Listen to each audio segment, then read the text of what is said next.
It's a story of perseverance that dates back to the late 1800s. The now defunct Orange Park Normal and Industrial School led the way when it came to educating Black children. Founded in 1891 by the American Missionary Association, the school prided itself in teaching the children of former enslaved people. So the studies are kind of highlighted in these two pictures. Cynthia Cheatwood from the Orange Park Historical Society says the school was ahead of its time. Latin, rhetoric, advanced mathematics.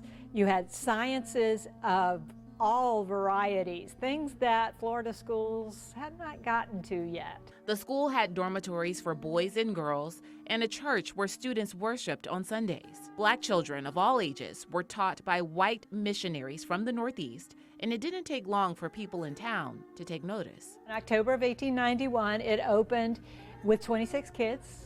So it was a kind of a small deal, but within a year it's at 100. The school became so popular, white families wanted to enroll their children too. People were coming and enjoying it and talking about it, and a buzz got started, more white kids there. So the people who didn't like that idea became threatened by it. One of the people threatened by the integrated school was Florida school superintendent and staunch segregationist William Sheets.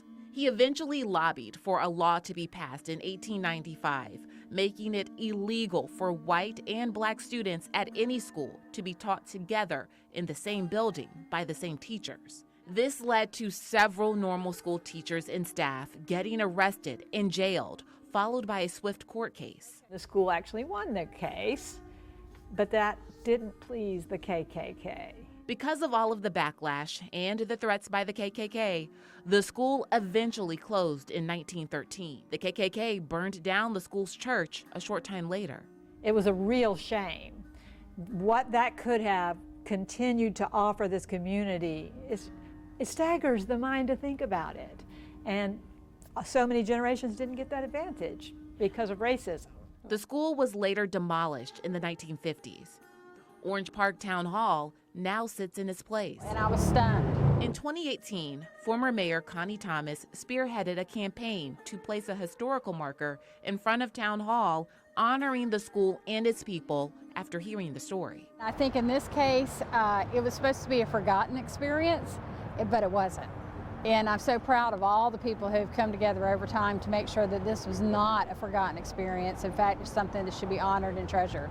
Former Vice Mayor Eddie Henley was one of the keynote speakers at the marker's unveiling and says it serves as a reminder of the hurdles Black Americans continue to work to overcome. As a Black African American, some of the trials and tribulations and some of the things that we have dealt with over the years, and getting an equitable education is one of them, and it's something that I think we still struggle with today.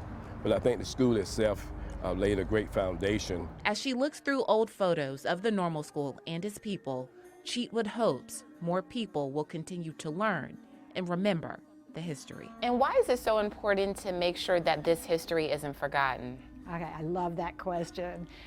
We hear so much white history, but Florida and the South have to embrace that is such a different history than African American history. In order to understand each other, we need to hear each other's story, and we're not hearing that story enough. Amanda DeVoe, Channel 4, the local station.